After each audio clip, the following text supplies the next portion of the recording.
Imagine waking up suddenly, icy cold water reaching your chest, total pitch black darkness. You can't see your hand in front of your face. The sound of metal groaning under pressure, and the choking smell of salty sea.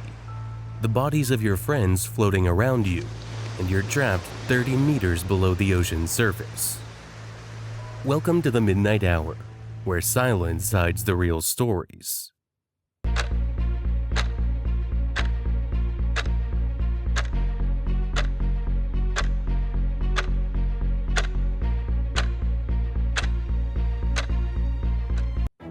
This isn't a scene from a horror movie. It's what actually happened to 𝐸 Okene, the Nigerian cook, in 2013. He didn't die. He survived 60 hours inside a sunken ship. How? This is the impossible survival story that will make you question the limits of human endurance. On May 26, 2013, Harrison, then 29 years old, was working as a cook on the tugboat �ґ𝐶𝐭 4 off the coast of Nigeria. The weather was stormy, heavy rain, massive waves. At around 5 a.m., while Harrison was in the bathroom, a huge rogue wave struck the boat, flipping it completely upside down, and it sank rapidly to the ocean floor at a depth of about 30 meters, 100 feet. It happened so fast. In just 1 minute, everything was upside down, Harrison later said. Water flooded the compartments, and all 11 other crew members drowned. But Harrison, wearing only his underwear, managed to reach a small room where a pocket of air had formed, roughly the size of a small bathroom or about 1 square meter. There, his real nightmare began. Inside that dark air pocket, the cold was brutal.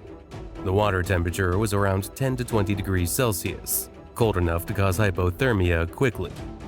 He shivered constantly, feeling his energy drain, muscles stiffening, heart racing to maintain body heat. The smell? Salty seawater mixed with rust and death.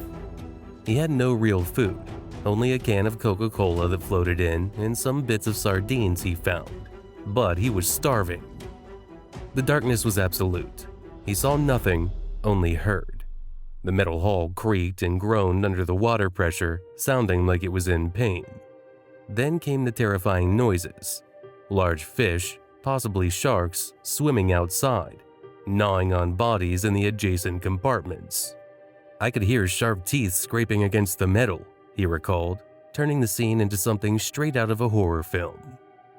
After 12 hours, the air started thinning. Every breath felt like it might be the last. He prayed non-stop, reciting psalms, "Lord, save me in your name." Subscribe to the channel and don't forget to like and share the video. After 24 hours, the cold became unbearable, his skin peeling from the constant moisture, hunger eating him alive. He heard loud sounds outside, sharks gathering, coming closer. That was his most terrifying moment. He thought it was the end. After 48 hours, the air grew heavy. He knew his time was running out, yet he refused to lose hope. How did he survive? Scientifically, the air pocket was a miracle.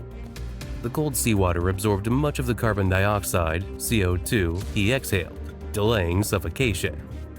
At 30 meters deep, the pressure compressed the air, meaning more oxygen molecules were packed into that tiny space than it seemed, giving him extra time. But that same pressure posed a risk of decompression sickness, the bends, if he surfaced too quickly. After 60 hours, rescue divers from DCN Diving arrived, expecting only to recover bodies. Diver Nico van Heerden was checking the flooded compartments. He touched what he thought was a corpse's hand. Suddenly, the hand moved and grabbed him. He shouted over the radio, "I found one! He's alive! He's alive!" It was Harrison's trembling hand reaching out. "I'm alive!" He was brought to the surface, then spent another 60 hours in a decompression chamber to safely readjust his body and avoid the bends. After his rescue, Harrison suffered from survivor's guilt, tormented by the question, "Why me?" when all 11 colleagues died. He had recurring nightmares, waking up screaming that his bed was sinking, or refusing to take baths for fear of water. His skin peeled and he felt endless hunger. But in an astonishing twist, years later he confronted his fear head-on and became a professional deep-sea diver. For over a decade now, he's worked underwater on oil and gas platform repairs and installations. "I became stronger," he says. This is the story of 𝐼𝐻, a powerful reminder of human willpower and resilience. If you were in his place, total darkness, 30 meters underwater, what would be the first thing that crossed your mind? Would you lose hope or wait for the miracle?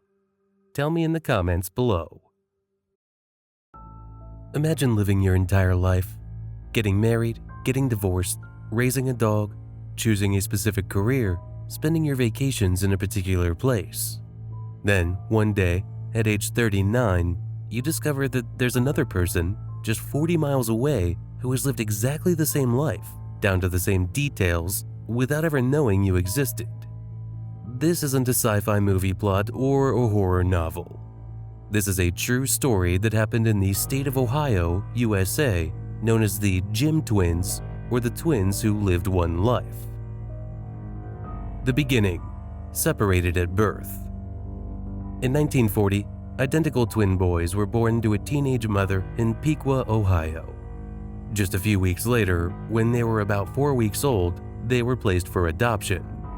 They were separated in an orphanage, and two completely different families adopted them, living only about 40 miles apart, less than an hour's drive.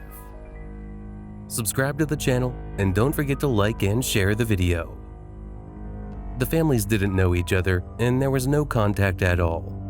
But the first surprise, both families named their child James and nicknamed him Jim. Jim Lewis, Jim Edward Lewis, in Lima, and Jim Springer, James Arthur Springer, in Piqua. One of them was told as a child that he had a twin, but he never searched for him. The other was told his twin died at birth. They lived 39 years, each believing he was alone.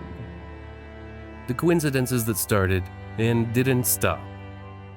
When they finally met in February 1979, they sat together and began asking each other questions. Every answer shocked the other even more. What was your first wife's name? Linda, for both of them. Then they divorced her and both remarried a woman named Betty. The name of your oldest son? James Allen, with almost exactly the same spelling. The name of the childhood dog you loved? Toy, for both. Their careers? Both worked in law enforcement-related fields. One as a security guard and the other as a deputy sheriff. Daily habits. Both smoked Salem cigarettes, suffered from chronic tension headaches, bit their nails when stressed, loved woodworking as a hobby, wrote notes in the same style, and drove light blue Chevrolets. Vacations. Both spent their vacations at the same small beach in Florida, Pasco Beach, without ever meeting there before. At that moment, everyone, including them, looked at each other in silence. It no longer felt like mere coincidence. It seemed as if their lives had been written with the same script, even though they grew up in completely different environments. The scientists step in. The Minnesota study. The story spread quickly in newspapers and reached the University of Minnesota. There, Dr. Thomas Bouchard and his colleagues began a famous study called the Minnesota Study of Twins Reared Apart. The Jim twins, and hundreds of other separated twins, underwent comprehensive psychological, medical, and genetic tests. The result? Identical twins raised apart were similar to each other in personality traits, intelligence, and habits by 70 to 80%, almost exactly like twins raised together. This turned an old idea in psychology upside down. Are we the product of environment, upbringing, parents, society, or genes? The study proved that genes play a much larger role than we thought, even in everyday life choices. The ending, and the question that still haunts. After the reunion, the two became close friends and continued sharing stories until their deaths, Jim Lewis in 1994 and Jim Springer later. But the story didn't end. Scientists say that some aspects of our personality are written in our genes from birth, quietly pushing us to choose the same paths, the same names, the same hobbies. But how much of our life is truly predetermined? How much is just one huge coincidence? Or does fate use genes to write our story? If you've ever had a strange coincidence in your life, share it in the comments. Maybe you're next on the list of stories the mind can't believe. The Curse of the Iceman. 𝐼𝐸, the man who returned from the past to take revenge. Imagine a world where death transcends the boundaries of time, and a man who died thousands of years ago becomes a source of terror in the modern era. Ötzi the Iceman stands as a symbol of a curse that haunts anyone who dares to disturb the rest of the dead. This is not just a legend, it's a blend of historical facts and strange coincidences that have sparked wide debate among scientists and believers in the supernatural. Is it mere coincidence, or do the spirits of the ancients never truly rest? Let's dive into this terrifying story step by step with moments of tension that will make your heart race, bizarre scientific details that will make you question everything about the human body, and vivid visual scenes that will make you feel as though you're there, in the cold peaks of the mountains. Subscribe to the channel, and don't forget to like and share the video. The discovery that changed history, or unleashed the curse. It was September 19, 1991, an ordinary day for a German couple, Helmut Simon and his wife Erika, who were hiking on the 𝐼𝐸 Alps on the border between Austria and Italy. The cold winds howled fiercely, and snow covered everything, but an unusually warm summer had caused some ice to melt. Suddenly, they noticed something strange protruding from the ice at an altitude of over 3,200 meters above sea level. As they approached the body, they initially thought it was the corpse of a modern mountaineer who had died years earlier. Half of his body was buried in the ice, while the other half was exposed, with a dark brown color, as if time had frozen around him. But what truly baffled them was that the body wasn't decomposed. It was preserved as if he had just died yesterday. Picture the scene. The body twisted in an icy pool, its hollow eyes staring at the sky, and the winds whispering like a warning of something far greater.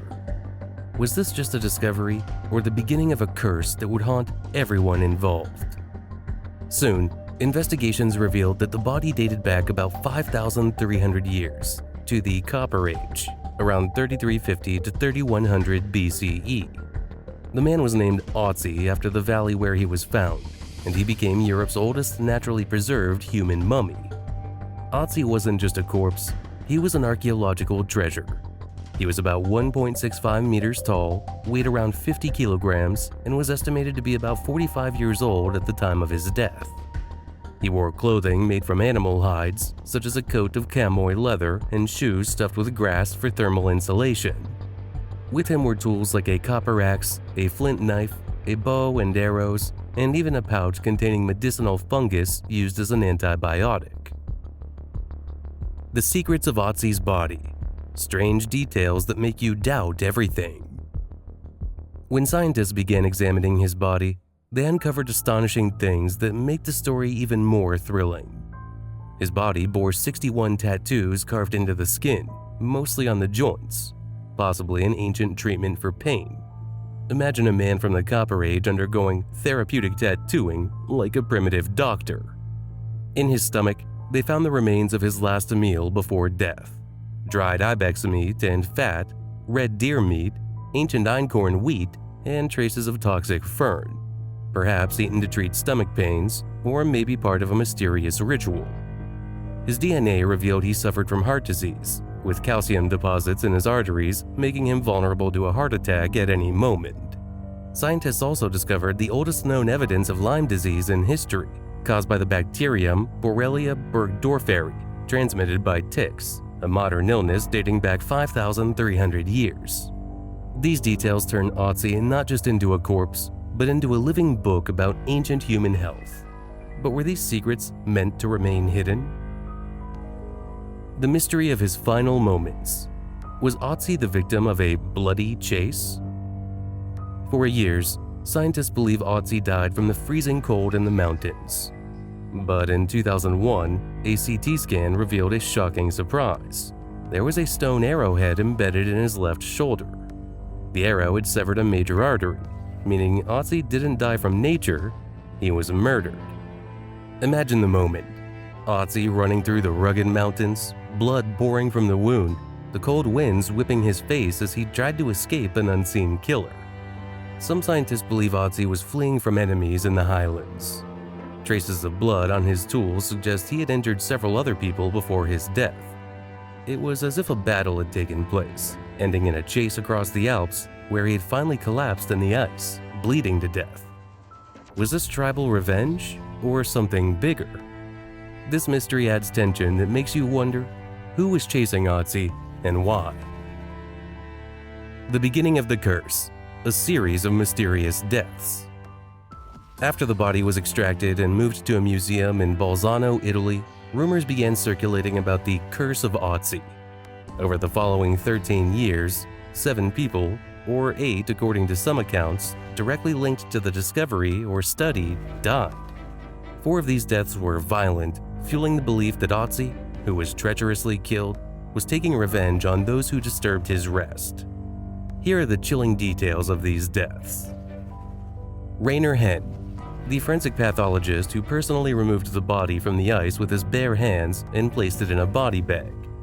Just 1 year later, he died in a horrific car crash while heading to a conference to speak about 𝐿𝐶. Kurt Fritz, the mountain guide who led the team to the body's location and was the first to uncover 𝐿𝐶's face. He died in a strange avalanche in 1993, the only one in his group to be stuck.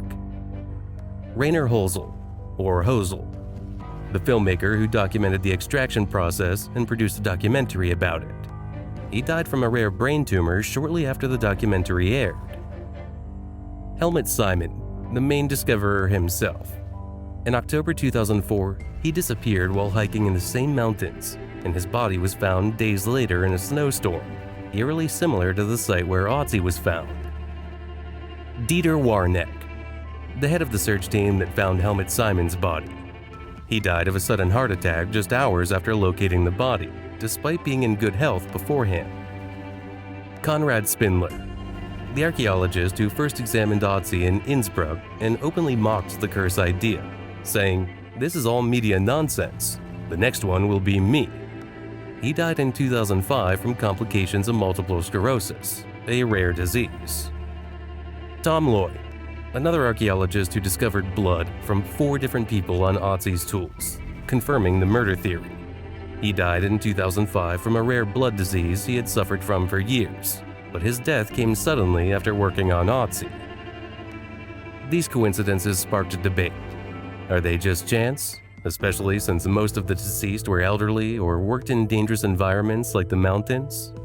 Or are there hidden forces protecting 𝐿𝐶's secrets? Scientists' explanation. Is the curse real or just statistics? Despite the media hype around the curse, most scientists reject the idea. Some researchers point out that hundreds of people have worked on studying 𝐿𝐶, and a few deaths over many years could simply be statistical coincidence. They argue that the human brain seeks patterns in randomness, especially when the story is as gripping as an ancient mummy. Still, the focus on these deaths makes the tale all the more thrilling. Is it media hype or a hint of something greater? Conclusion. Will you be the next victim? After more than 5,000 years, 𝐿𝐶 still tells his story. The story of a man who lived in a different time and died in a mysterious battle high in the mountains.